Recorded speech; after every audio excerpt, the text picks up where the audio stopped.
உலகை எழுப்பும் ஞாயிறு அங்கே குடியிருப்பான். அவன் ஆனை முகத்தனின் அடியவர் மனத்தில் ஒளியாய் வந்து கொலுவிருப்பான்.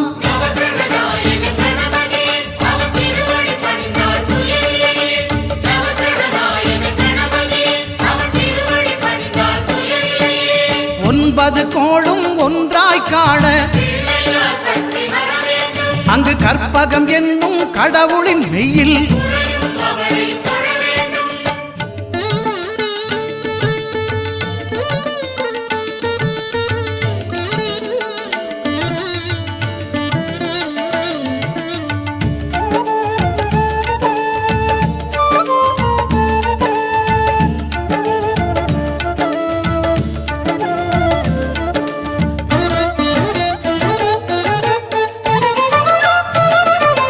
திங்கள் பகவான் திருமுகம் காண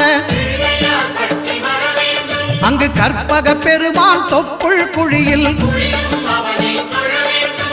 திங்கள் பகவான் திருமுகம் காண அங்கு கற்பக பெருமான் தொப்புள் குழியில் பார்க்கடல் பிறந்த சந்திர பகவான் கணபதி வயிற்றில் நிறைந்திருப்பான். எங்கள் கற்பகத்தானை கண்டவர் தமக்கு தீரா பிணிகளை தீர்த்து வைப்பான்.